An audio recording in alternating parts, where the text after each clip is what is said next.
Hi guys, and welcome back to the Milk Round, the Youth Complex's very own podcast. We bring this podcast out every week on a Thursday on our YouTube channel, which you're probably on just now. So if you can like our videos, subscribe to our channel, and ring the bell for notifications. We've got lots of different podcasts on our channel just now, and we've just started season 2 last week, Chris, and it went really well. I think not for yourself, but it went really well for our challenger. So if you haven't watch that one, go and check that out as well, because we spoke about this show a wee bit on it as well, and who our guest is going to be tonight. So if you want to watch last week's podcast first, so that you can find out our big reveal of our guest, and then come back to this podcast, and then we'll do the interview with the guest later on in the show.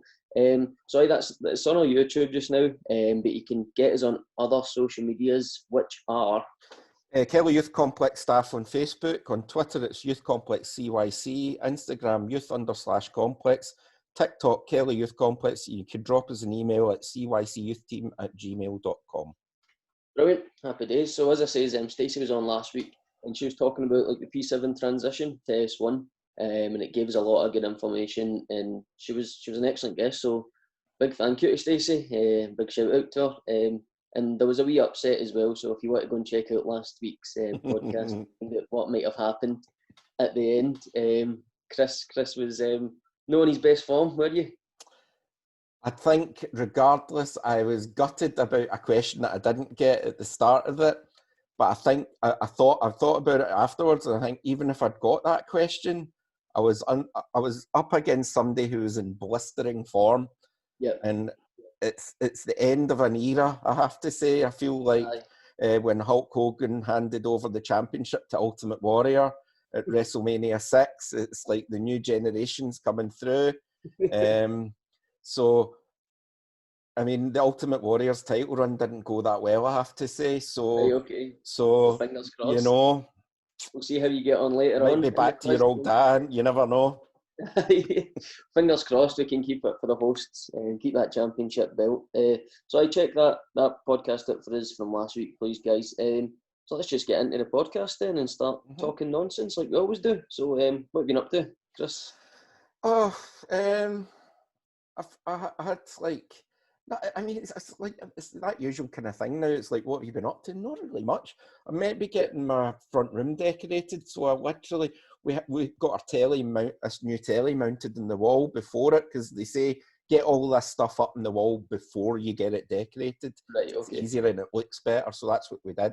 I spent half an hour wrestling with this thing, trying to get it off the wall. It involved getting a screwdriver between the wall and the telly and trying to, and it just wasn't happening. And me and my wife were really starting to file for divorce at this point. And I got one end of it off, and I figured out a way of like taking this bit and then sliding off. This is a 58-inch television, by the way. So it's not, and it's a new telly, so you're a bit like, ugh. So we got it off eventually. The decorators were coming at between 8 and 8:30, he said this morning. Okay. So I went downstairs at 7:30 to just do the final get things out, you know, and stuff like that. And I went back upstairs and went, fuck, they're taking a bit of time there. I looked at my phone and he messaged me to say that he's not going to make it because his son was unwell. And the guy is genuine. He's done some work for me before, so he's never did anything like this before to me. Oh, I was gutted. I feel like when you tell a DIY story on here, there's always a problem that comes along with it. Mate, honestly, I've had to. I'm basically on call, like for my mum. I've spoke about this before, where I got into the house, I take my jacket off and I put my Janny's jacket on. Right. So today she sent me up to my uncle's, who's in hospital for a wee while now, and his smoke alarm would be going off. You know, the way it just kind of goes beep, beep, and all that. So literally, it's going to be annoying his neighbours and stuff like that. So I went in to replace the battery. Oh my God, it took me about half an hour to try and get the thing off. And I'm looking up the instructions. It's just like, and just twist the cap and take it off and blah, blah. Lovely, it makes it so easy. little did I know I was looking at the wrong model number. This one, you had to get a knife into it, and it was like a clip, and you unclip it. So there you go. Aye. Get on a YouTube tutorial. Yeah, well, I did. Oh, I did. But it was Right. the wrong YouTube tutorial. That's Of the course, problem. aye. So problems always come about with you for DIY. So that's been your week. And we've started doing we've not started, we've done it at the start, but I think last week we were onto something when we said try watching the milk round for news instead of the actual news, because we bring much better stories. We So do. last week we told you about the 10-year-old drummer who Dave Grohl wrote a song for, and this week we've got a teenager, a 17-year-old from Whittington, Staffordshire, who started the headline reads, Lichfield teenager carries out acts of kindness to help lonely. So people who were feeling a wee bit down or lonely during the lockdown, when it was really heavily lockdown, he started doing acts of kindness, and he raised more than £3,500 for charities who Wow. support young people. So obviously that's great for us as youth workers here and things like that, when people can give back to charities who are doing work like this. So some of the things he was doing was washing cars, watering gardens, and handing out biscuits and things to strangers. So it's just a nice thing. So shout out to Sebi Hall for doing that. Really well done. Big thumbs up to Sebi for helping out people when it was a wee bit harder, I suppose, in the summer, wasn't it? So Yeah. it's just a nice story, and it's brilliant that he's raised that amount of money for charities as well. So well done, Sebi. Sometimes all you need in life is just a biscuit. There you go. Aye, A biscuit. aye, exactly. You know, I remember when I was a kid, and my mum, we moved house quite a lot when I was younger, because she was horrified at my behaviour as a 3-year-old. So I had the tendency to shout out the window, "Hey, mister, do you want an effing biscuit?" And that prompted her to move several times until I stopped doing it, basically. Until there So, wasn't any men walking past the windows. Aye, solitary confinement. It was no Aye. Wendy's in my room when I was Welcome in growing up. there. Harry Potter under the stairs. That's it. No biscuits for anybody anymore. So that's a nice news story that we like to bring on the milk round to cheer you up a wee bit, because the actual news isn't the nicest right now. No. But that usually leads us on to our big section, which is what's on my telly and what's in my belly, Chris. So I think you maybe went first last week. Mm-hmm. So will I go first and Yeah, get mine why out the not? way? Why not? So what's on my telly? So I've only watched one episode of this, right? But I had to bring it up because I think you and a lot of our viewers and listeners and members at the UFA would love it. And it's an animated, adult animation, so it is. But it's a rated of 12, so I definitely would say that 12-year-olds can watch it. And it's called Close Enough, and it's from the creators of the regular show, which is on Cartoon Network. I don't know if you've ever seen that. No, I've not. I watched this one episode, and it's one of the cartoons where they have two episodes in the one, if that makes sense. It's two different stories in the one episode. And it was brilliant. I loved it, so I'm definitely going to be watching more of that. There's one season of it just now on Netflix, and it's just quirky, funny. I would definitely recommend it to you, Chris, because I think it's something that you would like. It's just a bit daft. It's about two people in their 20s going into their 30s who have a kid, and they're trying to work out how to be parents, basically. But and they have their neighbours or their best pals who have split up. But there's just funny adult. I like adult animations. I like South Park and Family Guy and American Dad. But this one's an easy watch, so definitely recommend that. I'd give it a 7.5 out of 10 or something. That's so good. That's good. Aye, that's decent for that. So that's what's on my telly. So what's in my belly this week is, you get these in so many restaurants now as a side, but I decided to make it in the house myself, and it's loaded fries. So it's just fries with a topping basically, but put as much as you can on there. And last week when I was talking about toasties, and I says you need a lot of cheese, definitely for loaded fries you need a lot of cheese as well, because when it melts over, it's brilliant. So what I done this week was fried up some bacon as well and put it on top before putting the cheese on. And it's just excellent. I like bacon and cheese mostly everything. But with fries, it was a really good one. Other recommendations for that could be like chicken, like a flavoured chicken, shredded, or you could have like spicy mince as well. So a lot of restaurants do like a spicy beef over Mm-hmm. fries, with different sauces as well. So loaded Mm. fries for me this week. Love Check. loaded fries.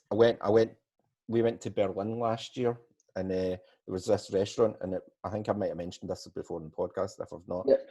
they only did loaded fries, only loaded Yep. fries of I remember you various. saying that Aye, actually. so Came back to no, me. big fan, big fan. Aye. So I've just stole one of your what's in my bellies there. So sorry. It's okay. I've got lots of left. Don't worry. It's season 2. We're allowed to Yeah, go back to that's it. season 1s.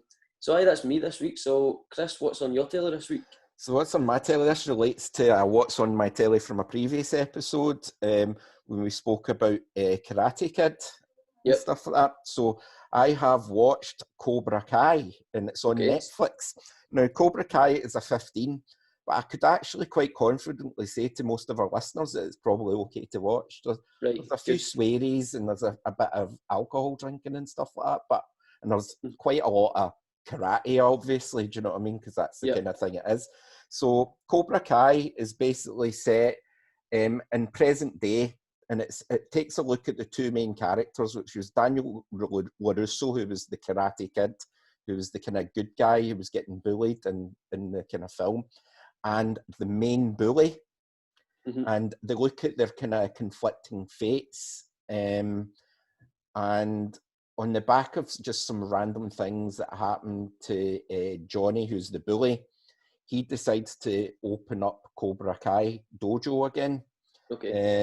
And it's a really self-aware program. It kind of pokes fun at itself in a lot of ways. There's a lot of real 80s references and stuff. It's like this guy, Johnny, has not moved on from the 80s or his time in high school, you know, but slowly but surely you start to root for him. Mm-hmm. Because he is like the underdog in this situation, whereas Daniel LaRusso, who was the underdog in the film, is this really successful businessman now, and he's got the perfect life and all that sort of stuff. And they have still it's and a lot of it, some of it is kind of played for laughs.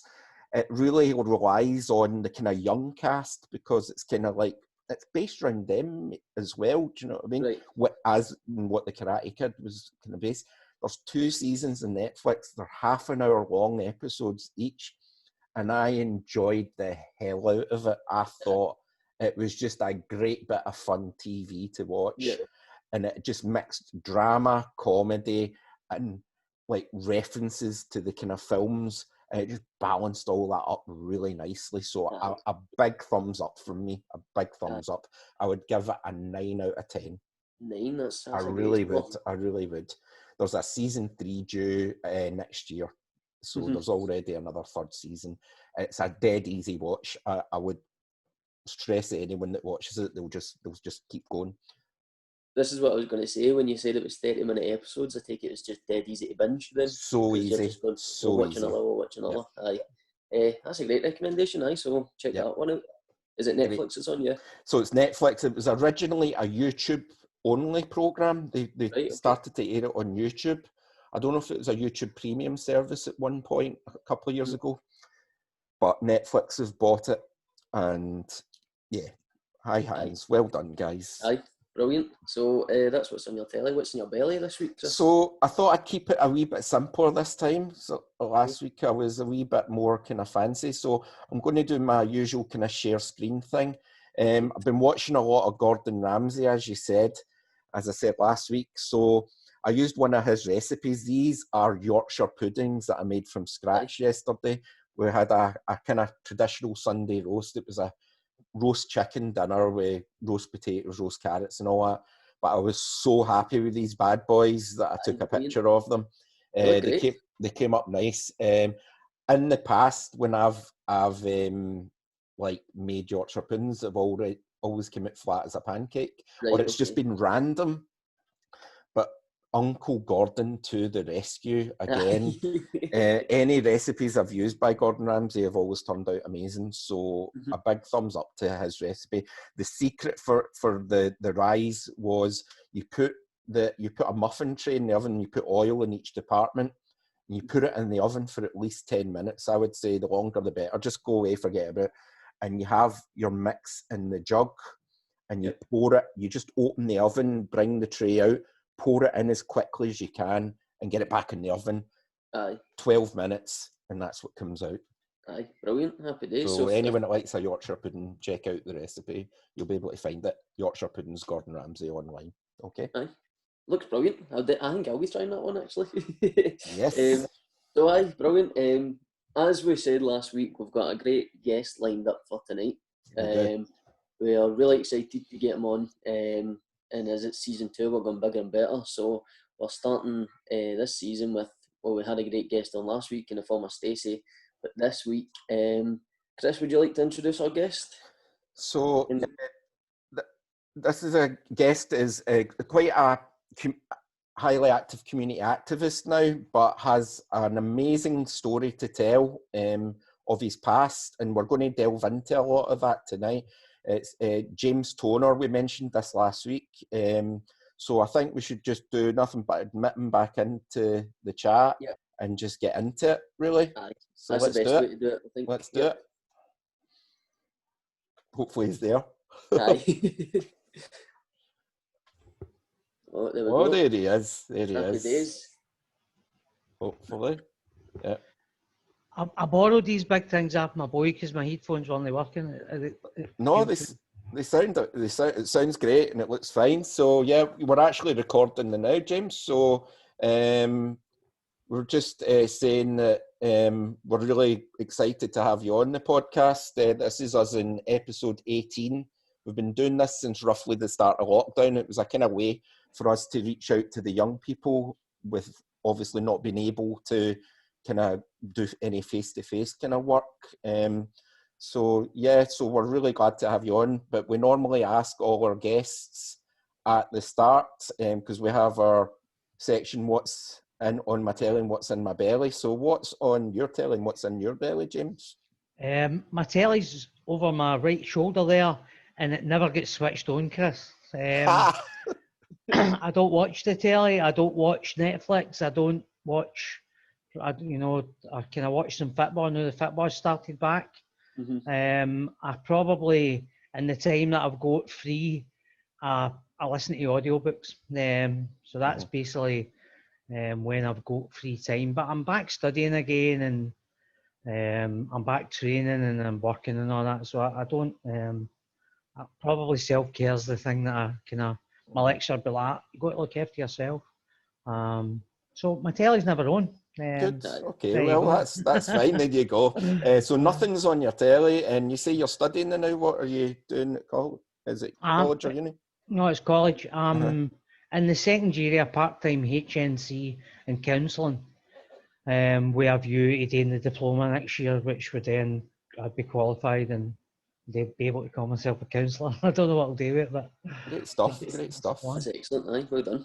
And of the second part of that is we hopefully that you do eat and that you're into your food and stuff like that. So is there something that you've eaten in the last week or two that you've particularly enjoyed? In the last week or two, we went to the Indian on Skirban Street. Me, my girlfriend, her two lassies, my boy, and his girlfriend, and it was before the latest round of you can't go with different households, but it was post eat out to help out, but they were continuing the thing. So the Indian in Skirban Street was the last time I was out having dinner. But I'm training and I'm now on 1,500 calories a day. Got to eat a certain amount of protein, so I'm very limited to what I can eat. I eat a lot of chicken. Good stuff, mate. I'm really glad that you said something there, James, because after the telly part, I was expecting you to turn around and say, I actually don't eat it neither. So that's that section at the window. Lee, I did get this size eating lettuce or no eating it, so that's... Aye, brilliant. So that's what's what's not on your telly, but what's in your belly. Aye, brilliant. Do you recommend that with Indian there? Absolutely. You know, it was the first time I'd been. And if you want authentic Indian, because as you know, I've spent some time there, there's a place called Ranjit's Kitchen on Pollock Shores Road. It's a wee vegetarian place, very, very small. And it's that's as close to Indian, authentic Indian food as I've ate outside India. Aye. I've been to Ranjit's Kitchen. There's a lot of vegetarian dishes and stuff on it. They don't sell meat, so it's vegetarian or vegan if you ask. Aye, excellent. And as you say, you've spent a lot of time in India, so as we've kind of got you on to speak a lot about your time in India, your book, and to speak about what you're doing in the community. But I suppose we can just go from where it all started and just ask you, like, when you were younger, what was it like spending your younger years in South Africa? So my memories of South Africa, you know, so I went when I was probably 6 or 7, and I came back when I was just before my 10th birthday. At the time, I knew there was something different, but I didn't realise it was apartheid, and it took me until I was probably 15 or 16 and back here before I started to kind of understand what was going on there. Although I knew there was something, you know, I knew there was. I knew that there was a siren went at 9 o'clock at night, and all the kind of indigenous black African people, they had to be off the streets by 10. They had to be back in their townships. They weren't allowed to stay where the white people stayed. You know, that's mm-hmm. kind of the way it was. And because I knew you were going to ask about that, right? I don't know if you can see that there. Yep. That's my passbook. Okay. That's, you know, so it was the pass laws. I think if anybody saw Gandhi, they make a big thing about burning their passbooks in a fire, because Gandhi spent some time in South Africa. So I've got mines of my mum's, and absolutely everything. All your, you know, I think we might be moving towards something like that here. You know, all your vaccinations are in there, your driving licenses in there. There's a bit in there that says that James Joseph Toner, and bear in mind I wasn't 10, has been classified as a white person. So I didn't know what I know today about South Africa back then, but I knew it was different. You know, I didn't have any black friends or anything like that. You know, that wasn't allowed.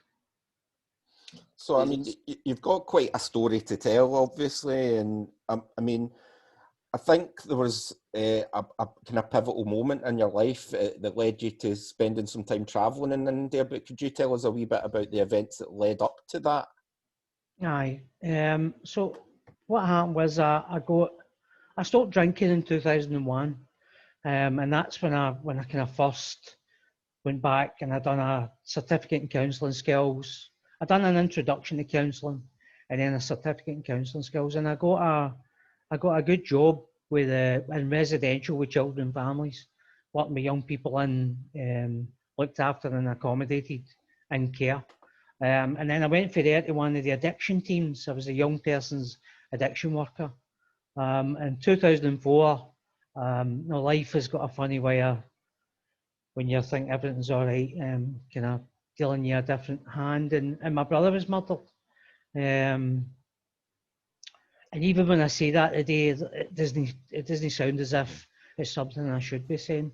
So the life that I was, kind of sober life, I was trying to build myself, then away from some of the stuff I've been involved in. You know, I ended up having a breakdown anyway, and my breakdown. So there's trauma there, and I'm learning about trauma today. There's trauma there. I didn't deal with the trauma properly, and I basically ran away to India. You know, I ran away in 2008. When I say run away, I said my goodbyes to everybody and I went travelling. And I was there for 6 months. But I didn't realise that when I came back here, all the fears and insecurity and all the stuff that I'd ran away from was I was, you know, it was put to in the back burner when I was in India, and when I came back, it was all still here. You know, I was back to being, you know, I wore a victim's badge, you know, and that's the way I describe it at the time. I wasn't a victim, but I kind of wore this badge. I'm my brother, and so when I came back, I only came back because my visa expired. You're only allowed Right. 6 months at a time. So basically, I came back here to renew my visa in the hope I'd be able to get money together to go back. And Aye. And when you were in India for that first 6 months, had you travelled to India before, James? my first time, I'm an old raver. I'm a good bit older than used to, guys, I would think. And I'm one of the first wave of ravers for the late 80s. Probably in the kind of early 90s, I started getting into some trance stuff. And me and my brother and his wife in 1993, we went to India for the first time. We went to Goa, and it was for Goa trance, and it was these big parties in the jungle, and it was magic, you know what I mean? It was brilliant. So probably for 1993, I've been going back and forward. I'm on holiday for a month at a time or for 2 weeks, and going a couple of times a year if it was possible. So, Aye. So I mean, you touched on you came back to Glasgow, and it was kind of, there was a lot of the kind of stuff that you kind of left there was still there waiting for you, kind of, so to speak. But then you were talking about saving some money to get back to go to Goa, and your intention was to go over there indefinitely. Was that correct? So by this point, I'm making quite a lot of negative decisions that could have a negative impact on my life, I suppose, in terms of, you know, my physical health, my mental well-being. Some criminality was crept back into my life as well, and I was just wanting to run away. When I was in India, I was anonymous, you know. But when I felt when I was here, I wasn't anonymous. I was the brother of the guy who had been murdered, and you know, and all the Glasgow man thing that's came for the 50s, 40s, 50s, 60s, and something happened to your brother, and you should be doing something about it, and all that stuff. But when I was in India, there was none of that. And you know, when I went to India, when I went back to India in 2009, I took a laptop, and I'd planned to write a book, and my book was going to be an expose of Glasgow gang culture and kind of all stuff written about my brother's murder. And thankfully, I never actually got to write that book because it would have been rotten. Well, it's not like your book that's at the now. So obviously you tell your story about what happened in India, but for the people that don't know the story, like, and our viewers and listeners, could you maybe just get a wee bit of information? Aye, absolutely. Have you any read the book? Not yet, no. We've done a bit of research on it. That was all I had time to do. Aye, I'll take a couple down and leave them at the complex for you to pick up then. That would be fantastic. Do you have a library in the complex? Is there? No, we don't have any kind of communal library now, but no. Yeah, I'll bring some books down and leave them for, you know, any young people, because there's a message in my books. You know what I mean? It's no. Yeah. So basically, I touch on my South Africa experience, and then my book kind of moves through to when I started drinking and the effect that alcohol had on me and my behaviour and my thinking and my feelings. And my life story moves just through until I kind of worked in social work. Martin was murdered, the pivotal moment, as you say. And then me kind of running away to India. And like I say, I was doing things in India to get money and to kind of finance this new life that I was hoping to have over there. No, I wasn't thinking about because, you know, I left a son here and my mommy was here, and you know, I just ran away. It was pretty selfish. I can see that today.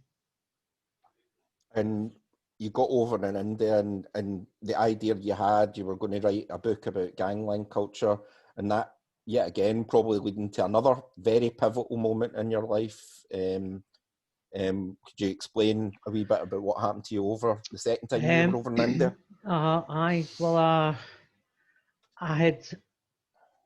I'd went to buy a kind of quantity of cannabis for a guy. I'd been buying cannabis, and I'd been sending some of it back here to Scotland, just wee parts of it. I was running away, you know, and I would have done anything at that point. Part of the thing when I'm learning about addiction is repeating behaviours that you know are going to have a negative consequence, but not being able to stop repeating the behaviours, you know. So I knew what I was doing could all end in tears, but so it did. On the 23rd of May 2008, I went to a guy. I bought a quantity of cannabis. It was too big a quantity to say it was for myself, but unknown to me, I'd actually bought it from the police. So there was a big total big mess. I got arrested anyways. Is the bottom line. I got arrested on the 23rd of May, and put into an Indian prison. Mm-hmm. How was your time in the Indian prison like? You know, I say in the book, I would love to have all this stuff that I could put in it for people to go, wow. But you know, it was an experience.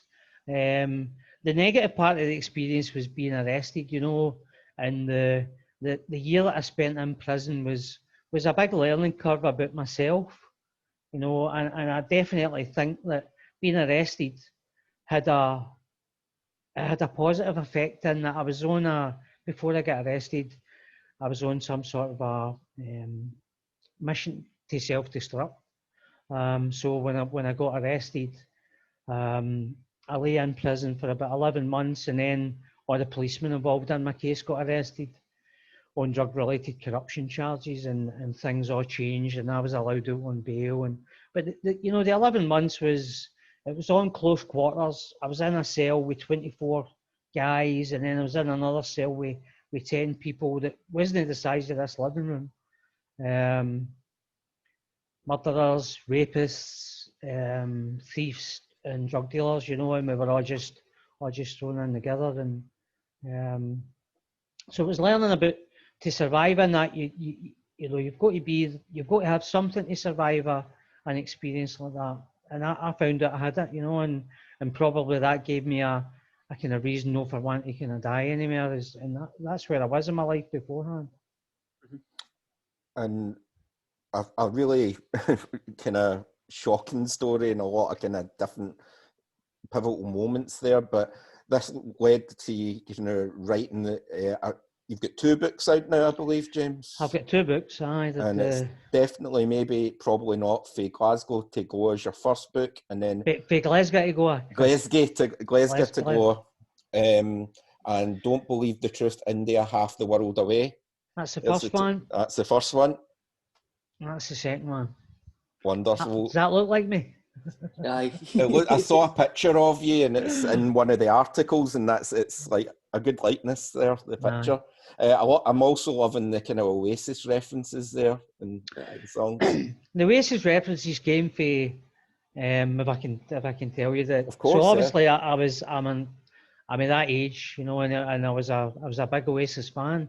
But when I worked in addiction, the young person's co-worker, Denise Allen, I left, and then I would used to go in and see them, and her brother was in the band, and she told me about her brother's band, and that Alan McGee. She says to me, "Do you know who Alan McGee is?" And I said, "Alan McGee, of course I do. He discovered Oasis." And then she says, "He's coming to see the band."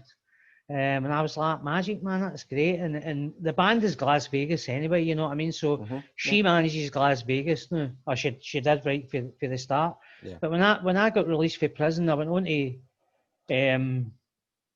Facebook, and there was a message for her to him, like a comment on that came down my newsfeed, and I thought, I'm going to mail this guy, you know, and see what the chat is, and we became really close friends since then. So it's probably tipped my hat to him more than the Gallagher brothers, to be perfectly honest with you. Aye. So, and there's going to be a third book because it was a trilogy you've kind of planned. It's as a well. trilogy, and I think when I qualify as a counsellor, then I'll went a full circle and because I'm in recovery as well, and 12-step recovery plays a big part of my life, and I really care about what goes on out there, and at one point I didn't. And the work you do is great, and obviously you're going into counselling stuff is excellent as well. And recently you actually worked with us at the Youth Complex to help young people who would maybe make decisions that were one of the right decisions for them at the time. And the programme was basically to stop that from happening before it does. Do you know what I mean? Aye. Can you tell us a wee bit about that programme that you The programme was cracking. It was a joint thing between the Scottish Violence Reduction Unit and you guys at the Youth Complex. And through meeting with Kelly and Fraser, and then going and meeting with James Docherty and Kirsty for the Violence Reduction Unit, my role was as a lived experience mentor, and basically during the programme I just observed, you know what I mean. I had an input in it, but the guys for the Violence Reduction Unit, a young guy called Callum Hutchison, who 3 years ago fought for his life in the Royal after being stabbed multiple times. The Violence Reduction Unit made contact with him and reached out, and the boy's life is so he was the younger guy who was facilitating it, an employee of the Violence Reduction Unit, and I was there basically as a guy for the scheme who's got lived experience, who's saying, look, I've done all that, and these are youth workers, young people are going to make their own choices, their own decisions in life. I think it's just my thing was there to not be devil's advocate, but to say to them, I thought exact same as you, in the 80s and the 90s, I was right, because it was different in the 80s, gangs were massive in the 80s in the scheme, and I was right into all that as well, and for me to say, well, I done that, here's where it ended up, it's no big and clever ending up in an Indian jail, and although I didn't end up in an Indian prison until I was 40 odd, it was a culmination of bad decisions, not having the proper coping mechanisms, and poor life choices that kind of. So it was a 10-week program, but the 8 weeks was drugs, violence, gangs. One of the weeks was really, I don't think there was a dry eye in the house, because there was a woman came in, I can't remember her name, but she was telling the story of how she found out her boy had been murdered. And I know she does a lot of talks, this woman. She was really, really good, She's in there, and she had no bitterness and no hatred for the people who had done that to her son, but just saying, no, don't. Kerry Nice is going to only end in tears, can't it? I know that personally, but so it was a cracking thing, 10 young guys came, and it was on a Friday night, and they all came on the Friday night, man. It was, and we used to have to come and get you, Chris, to say, going to turn that on and going to do that. And, yeah.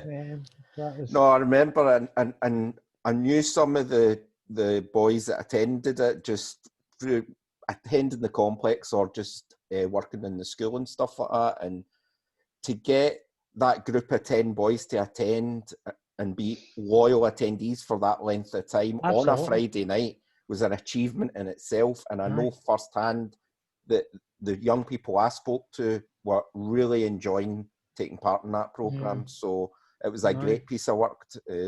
Absolutely, So I see them. I'm booting about. I still stay at Castlemilk Drive, and and some of them are kind of like that, because there's a big, massive age difference between me and them, and sometimes it's, because when I was 15 and if a guy at 55 had been saying to me, oh, here's what I done, and if I had the chance to make the choices again, I wouldn't make the same choices. Well, it's kind of hard to see that we're all the same, and I was that age at one point as well. But I'm out there, and you're back. Or I'm back. There we go. Somebody's back. Aye. But just so we've kind of you've touched on it a wee bit anyway, where we were talking about the project there. But say there was like some young people listening to this now, and if there was, and they were kind of dabbling with drugs or other risk-taking behaviour, is there anything you could make? I mean, obviously we're as youth workers are about informed choice. You know what I mean? But is there Absolutely. anything you would say, having lived the life that you've lived with the experience, that you would say to them right now? So I totally agree with what you're saying there about informed choice, and I think it's dead important. So I would be saying to them, do you know the consequences, you know, to their health, to their mental health, socially, legally. So, you know, I would be saying to them, you know, weigh up that hour, 2 hours, that night, the best night of your life, with what might happen if, you know, and drug deaths are through the roof again, you know what I mean, and talking about drugs. But, you know, all I could say is if I had the opportunity to make the choices that I made when I was in my teens, and later on in my life, then I wouldn't make the same ones, you know. I would say to any of them, you know, don't be leaving it until you're 54-year-old before you know what you want to do with your life. You know, and my life was drinking, using drugs, selling drugs. You know, so I kind of, if I could live my life again, I wouldn't live it. And my life's been all right, you know. I've had experiences that a lot of people never get to experience, and I've been able to come through some dark times as well. But, you know, a lot of people don't come through the dark times that I was able to come through. And if I could make the choices again, and if I could make some choices for other people, I wouldn't make the choices that I made or the ones that they're making either. Aye, that's great advice, and I think it's good that you've came through the dark times, but you're giving back now as well to the community. It's brilliant that you can go into places like the complex and work in programs like that just to tell your story. So it's a great thing that you're doing, I think. Absolutely. Sorry, Lee, but see, for me, right, see, actually being asked to go and do that, you know, people thinking that you've got something to offer, because a lot of guys my age have been involved in stuff, you know, they wouldn't think that they could actually have anything to offer, you know. And when Kelly asked me, I've got so much admiration for the work that Kelly and the rest of his day doing there, you know what I mean. Fraser's been there for, you know, probably what I didn't touch on was I was a detached youth worker with the Castmont Youth Work Project in the 1990s. You know, I'd done detached work back then, so I've always wanted to do something in my community, and then I would do all right, and then boom, the wheels would come off the bus. And the difference between Kelly and Fraser, and I have to say this, and other people who were involved in other projects at the time, was they were prepared to take a chance that the wheels weren't going to fall off my bus this time, and you know, for them to, because that's something that I put on my CV now, and as a reference for jobs that I might be applying for, and so it was a two-way thing, you know what I mean, to be able to go in and say, here's my life, here's what it is today. If I had an opportunity, I wouldn't do some of that stuff, and for me then to use that to try and make the last 15 years of my life a bit more comfortable in terms of what I'm doing is just fantastic.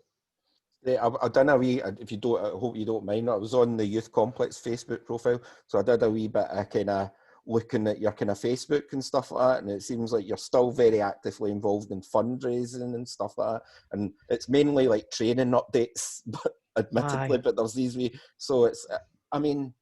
I cycled 1,000 kilometres. I don't know if you got to that. Yeah, I did. I saw that. In July, I cycled 600 miles, 1,000 kilometres, and I raised £3,800 for. I gave 2,000 to the local Castlemilk Community Football Group, and the other 1,800 I gave to the relaxation centre. But anybody could have went and done that. But see, for people to actually back it, you know, that was the thing, that people, you know, there's photos of me and I'm still in Castle and it's cold and wet and my boxer shorts and my socks are soaking, and I'm thinking, what the wouldn't have his name of your day, you know what I mean? And so people recognise that I wasn't doing a sponsor silence, and I'm not doing a sponsor silence. I'm saying actually, I put a lot of effort into it, you know, and aye. So, but most of my stuff's training updates and new That's, but that's great as well to see you coming back and doing all that. You're an inspiration to me with regards to that, because I can't get off my arse and do anything. Aye. So yeah, I think it's brilliant, James. Thanks very much for coming on. Really appreciate it. I think that's our interview part done, but the questions aren't over, James. I don't know if you know about that. Well, I kind of Chris alluded to the fact there was a quiz. Yep, aye. So every guest that comes on has to take on Chris and a quiz at the end of our podcast. All right, you didn't tell me that. Chris had a really good run of 16, a full season, where he could wear the champion belt, the championship belt, and something might have happened in last week's podcast but we won't speak about that because we're on to this week's podcast. So what we do is just a question each, up to 10 questions if it's needed. I don't think the full 10 was needed last week, Chris, but no, it wasn't. How are you on quizzes, James? I think I'm all right, but we're going to find out. This week I've just went for a total general knowledge quiz. Like in weeks past, I've done like themed quizzes on like maybe who the guest was or what topic we were talking about. But this week I just went, right, let's go back to basics and do a total general knowledge quiz. So as challenger, James, do you want to go first or second? I'll go second. Second. Oh. Put the pressure on. Put the pressure on. Okay, Chris, you ready? Yep. Question 1. Into which sea does the Nile flow?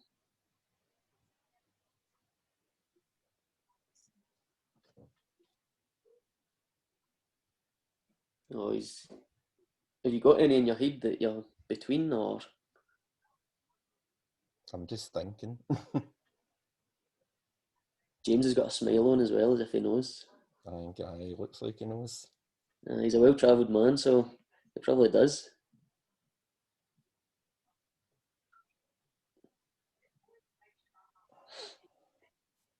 Oh, this is the longest you've thought on a question before, I think. Crimean? It's no. James, do you know it? Do I win if I get it? You get a point. You get a point, I think. A point. The Nile. And it's a sea. Yep. I should have got this actually. Now I'm thinking. Do you know it now, Chris? I think I might, but when you go, The Red James. Sea. It's not the Red Sea, no. What was your other guess, Chris? I thought it might have been the Mediterranean. It is the Mediterranean. Yeah. Yep. I don't get the point though. No, nothing each. Okay, James, here's your first question. Afrikaans was developed from which European language? Dutch. Dutch is correct, right? I mean, it kind of helps that you were living in South Africa for a bit. You probably gained some knowledge from that for that question. So 1-0 to James, 1-0 to the challenger. We find ourselves down again as the hosts, Chris. No good. Question 3 for you, Chris. What Italian word for scratched drawing can be found on walls all over the world?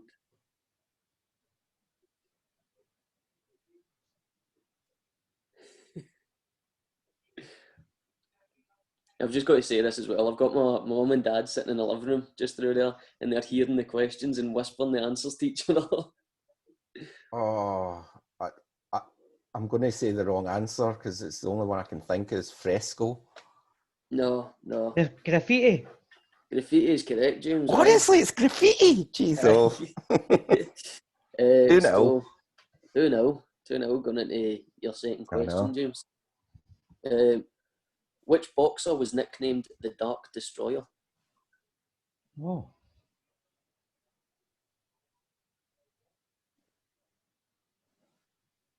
Mm-hmm. My dad's doing all right. I think we need to get him on at one point. The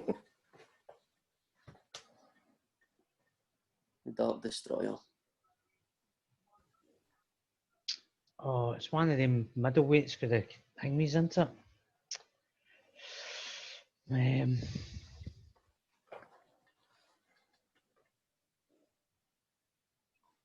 Are you a boxing fan, Nigel James? Nigel Benn. Oh, he's pulled that out of there. He's got it. Well, What's the score now? there was Nigel Benn and there was name three, Chris Eubank and that, they were Collins. They were Right. the three that was, they had some cracking fights together, didn't Right, they? okay. And aye, there you go. There you go. You're doing well here, James. You're doing You well. keeping score here, Lee? It must be a trouncing this so I far. think that's 3 now. Oh. You know. So this one's really important, Chris. Let me see, where is it? What was the name of the first manned lunar landing mission in 1969? And it's an Apollo. Do you need the number? I probably would need the number, because the answer is the Apollo, then the number.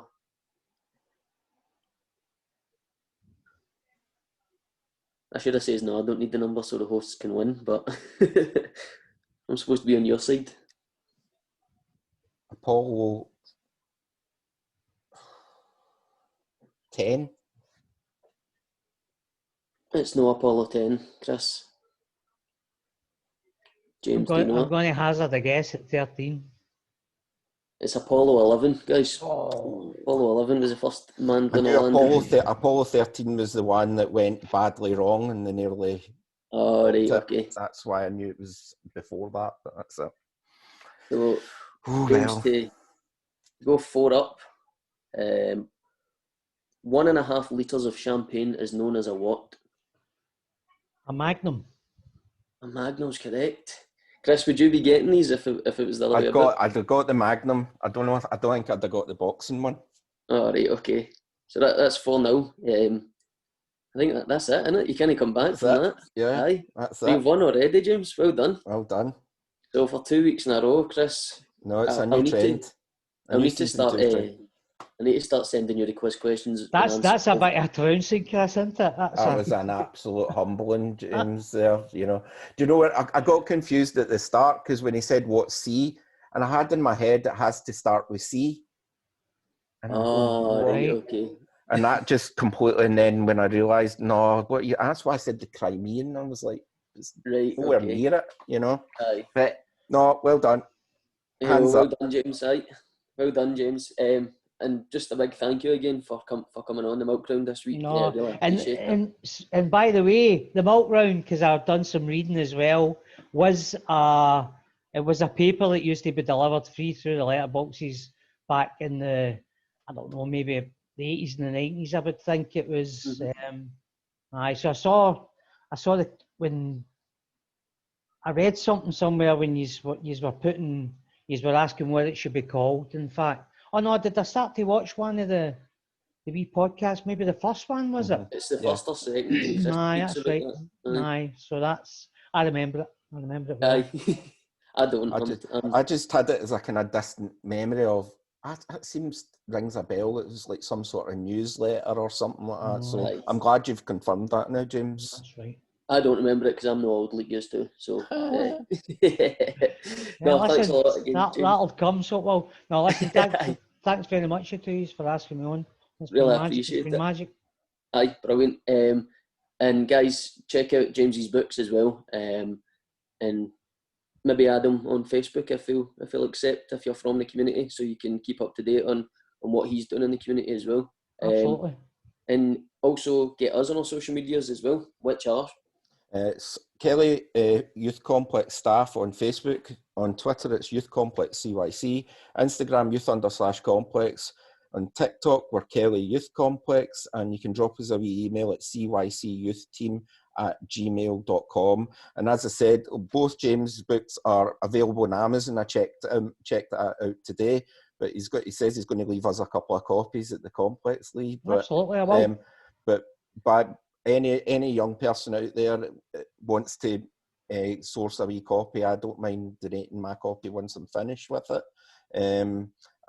But why not, if you're an adult listener out there, why not take a wee punt and have a wee read of it yourself available on Amazon. But as I say, James, thanks very much for being on this week. You've been a fantastic guest and another great guest for season 2, Lee.